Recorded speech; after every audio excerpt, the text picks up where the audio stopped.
The South African outcomes-based curriculum has made learning more varied and fun for the learners in many schools. There is room for creativity, but standards and quality are still important. And so we come to assessment. Assessment is probably the most difficult part of outcomes-based education. Teachers agree with this in all the countries that have adopted OBE. Some teachers say they now work with record books instead of children. We are interviewing Peter Middleton from Protech, which offers educational training and support. He is the material management developer for maths, science and technology. Teachers seem to be getting a greater and greater administrative load as the assessment policy develops, yet they are there to teach the children. Where is the balance? I think the key word there is balance. And I think, there's nothing magical or wonderful about the past. I think the past was very, very imbalanced. Very imbalanced because in the past, teachers taught and learners sat and then they were tested. And I don't think there's balance there. I think the redressing, in principle, the redressing of the balance comes with the word learning. We want learners to learn, and we want to make sure and monitor that learners are actually learning. And I think that goes to the heart of what the purpose of teaching is. So for me, the balance comes by looking at learning. And any looking at learning is assessment. Any looking at learning, not necessarily linked to anything administrative. So all we're trying to do, really, in terms of outcomes-based education as a whole, and in terms of assessment in outcomes-based education, is to look at how well the learners are learning. That's it. And that, for me, is where we need to look for the balance. If the learning is happening, then the balance is right. If the teaching is happening and the learning is not, then there's something wrong. And if the teaching is not happening and the learning is not happening, obviously something is wrong. We need to look at the learning and see how well learners are learning, and that is directly linked to assessment. Assessment policy spells out an increasing amount of detail. Assessment methods, assessment instruments, assessment records, 4-point scales for GET, 7-point scales for FET, 3 kinds of rubrics, and so on. Are we forgetting something important in all of this? I think that's definitely a problem. But I would ask and urge people to remember the main fundamental principles. The reason for all that stuff is this word called variety. And what we're trying to do is to help learners to express themselves in different ways. Help learners to present their abilities in the way that they feel most comfortable in doing it. We're trying to help learners. We're not trying to simply force an administrative load on teachers. The purpose underpinning everything is to allow learners to succeed in the way they can best. If teachers do manage to get some assessment information in a lesson, what do they do with the information? I think you have to, in a very simple way, record something in a record book. So you should have a class list. You should have some code that tells you how learners have achieved in a very clear task that you've defined, or assessment standard that you've defined, really. Some kind of code, some kind of 1, 2, 3, 4, some kind of ABC, some kind of ticks, something meaningful to you. I would urge teachers, really, to find a way that suits them. The policy does not insist that you do any one particular code or any one particular way. What you're really trying to do, though, is to record progress of every single learner in the class. So you need to have a full class list, and you need to somehow record progress or no progress. No progress is made, then an empty space is not assessed. It's meaningful information. It means that no progress has been made. And progress is the key thing. You're trying to see how the learners are learning, and it goes to the heart of, is learning happening? How can a teacher gather assessment information when working with a big classroom? It is very, very difficult. One main thing that is important in gathering reliable and accurate information about a learner is to know the learner. You need to know who they are, what they're good at. You need to have had conversations with them. You need to be able to recognize them. That is very, very hard in a very big class. You need to be able to know, personally know the learner. If you know the learner, then things fall into place much more easily. Then you are able to make decisions based on what you know and outside of a piece of paper that you're looking at.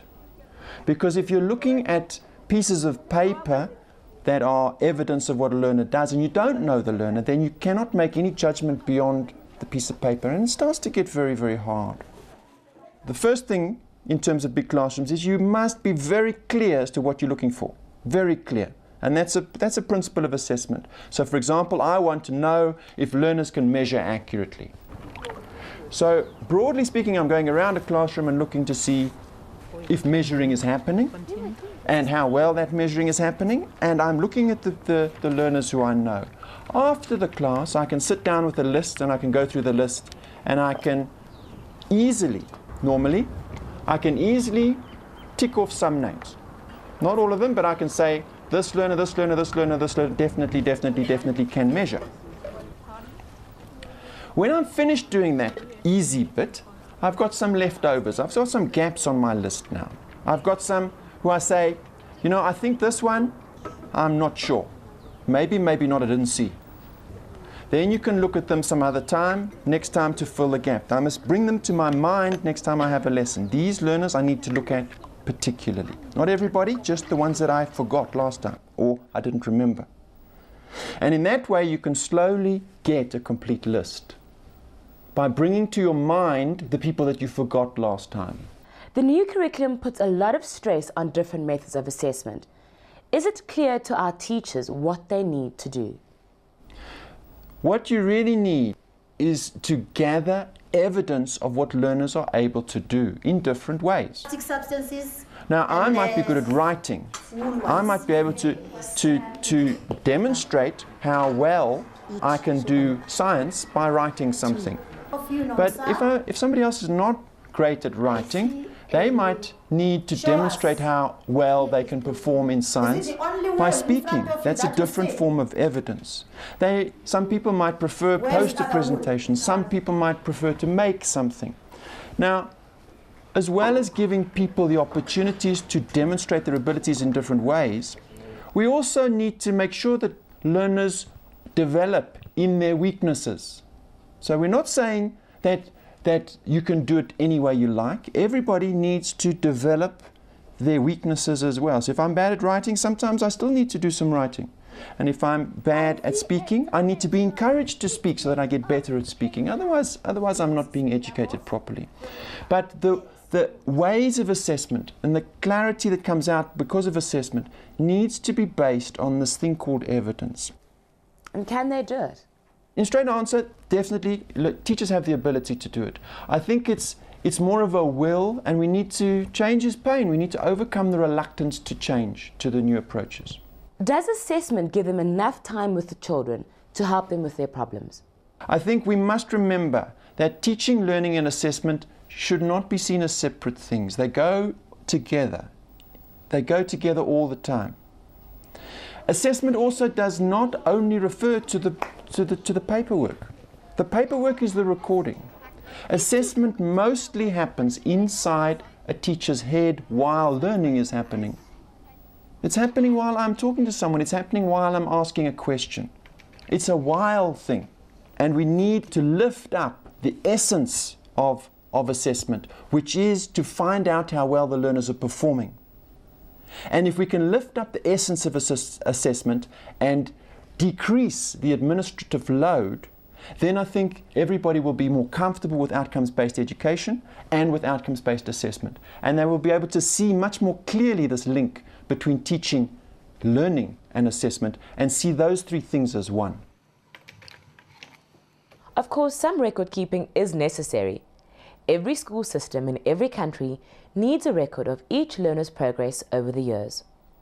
But if we spend more time on the child's records than on the child herself, then it's time to go back to the basics of the assessment policy and to remember why we do assessment. The purpose of assessment in the RNCS is to improve your teaching and your children's learning. If assessment is not achieving this, then we are wasting our energy. Here is a quotation from one teacher. We collect and record a lot of information about each child, but does anyone use it? It's a good question, but let's see how a teacher could use the information collected in the classroom. We'll begin with the policy on assessment in the classroom as a whole, then look at each part in turn. You do baseline diagnostic assessment when you say to yourself, I'm starting a new topic. I must find out what these learners already believe about the topic. When I know what they already think, I can plan my lessons to connect with their thinking. In diagnostic assessment, you ask yourself, what exactly do the learners not understand? What remedial work must I do with them? In formative assessment, you ask, how well are they understanding this? Shall I change my approach? In summative assessment, you ask, we're coming to the end of the topic. I must make a judgment about how much progress each child has made. In all this work on assessment, what matters is how we use the information. When you see a doctor, he or she will ask you some questions, look in your throat, and so on. The doctor is doing a diagnosis. He wants to find out what the patient's condition is. What is the best thing to do? In diagnostic assessment with the learner, we try to find out what the learner thinks. We use the information to find out, for example, why she had difficulty with her science examination. Let's look at an example of diagnostic assessment going on in a science lesson.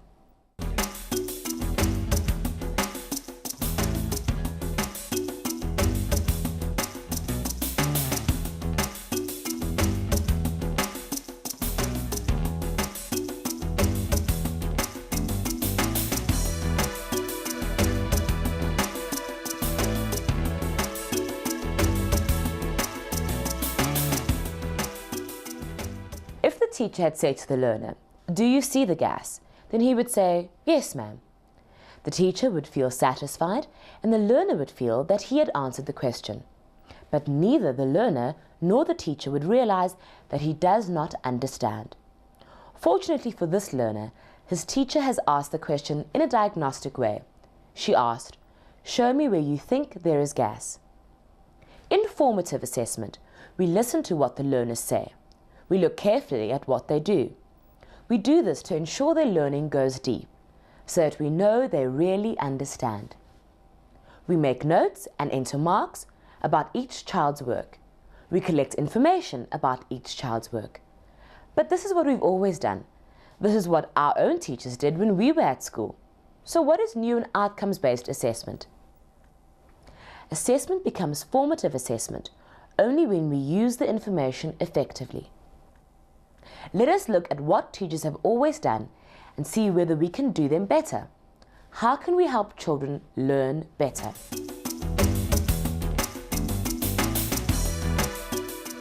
In the section on diagnostic assessment, we saw how a good question will give good assessment information. But this is true in all our teaching. Most questions in class ask the children to recall things the teacher has told them. By improving our questions, we can learn far more about our learners. Compare these two questions. Which question will give you the most assessment information about your learners? Question A tells you whether learners know a simple fact. Question B asks them to think about how a plant takes in water, where the water moves, and how the water goes out from the plant. To question B, you may get very simple answers and you may get elaborate answers that show depth of understanding. For example, learners may show that they know where water escapes from the leaves, or they may reveal that they really do not know that leaves give out water. So question B gives you a lot of assessment information. It also makes the learners think harder. Now there is another important point to remember in questioning. It is called wait time. Learners are accustomed to teachers who ask a question and then want an answer immediately.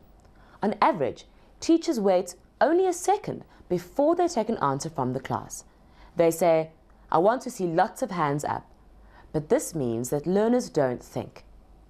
If you ask a good question and then wait for about 7 seconds, you get much better answers. You give the learners time to think. You have to tell the class, I don't want hands up, I want you to think. From good questions and longer wait time, you get much more assessment information, and the learners realize that in your class, they have to really think. Learners respond differently to marks and comments. Marks can be useful, but marks often don't tell children anything other than their position in the class. Marks can affect learners' self-confidence. But what we want in formative assessment is to focus on how children can progress and improve whatever they're doing now. If learners get a mark as well as a comment, they don't pay much attention to the comment. Comments by themselves work better. Comments must relate to the details of what the learner has done. Comments like needs improvement, satisfactory, or excellent work are really no different to marks. Look at these two comments on learners' technology tests. Which one do you think will lead to the learner improving his work? Learners do learn from each other if we organize the task to do this. For example, they can explain their work to each other. Look at these learners. The teacher has asked them to assess each other's work. Learners respond well to peers. They expect the teacher to say their work needs improving. But if their peers say they don't understand their thinking, then perhaps the learner will believe that their work really is not clear. Tests give us information for summative assessments, but revision for tests can also be a time for children to do deeper learning. For example, let the learners set some of the test questions. This makes them think hard about what they've learned. It also shows you what they think is important. We have been looking at formative assessment and how we can improve our teaching. We know formative assessment is part of good teaching because children learn more. The third use of assessment information is to make summative decisions. At the end of a topic, we might say, let's sum up our findings. Every few months, teachers need to report on what each learner has achieved. You have to make a judgment, but you need evidence to support your judgment. This will be your records of the learner's performance during the year. These records can be test marks, ratings on a 1, 2, 3, 4 scale, your notes, or a collection of the learner's projects, a portfolio. You probably have many different record forms at your school on which to record this information. There are many ways to do this task, and some ways are better than others. However, we should keep some basic principles in mind as we record information. Don't assess everything. In the beginning, tell the learners clearly what you will assess. Stop assessing when you have enough evidence. Once you have evidence that Tando can do this outcome, why go on collecting more evidence? Rather spend the time on a different outcome or a different learner. The notion of 100% as the maximum mark should not be used when we think about outcomes-based assessment. Outcomes have no maximum mark. They have assessment standards. There is no maximum on how well a learner can do an outcome.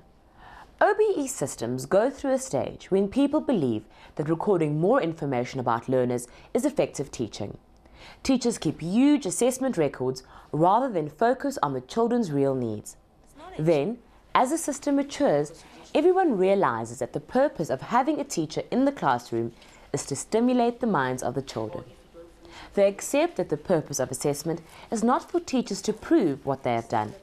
The purpose is to improve the way they teach. This does not mean we stop collecting information about learners. We really do need evidence of what they can do on 3 outcomes in science and technology, and 5 outcomes in maths. As experience of OBE accumulates, we will find ways to get the assessment information in more effective ways, and it will become easier to do. But it is still a lot of work. Those assessment records have our sweat and tears on them, but never forget to keep asking, how can we make assessment work for the children?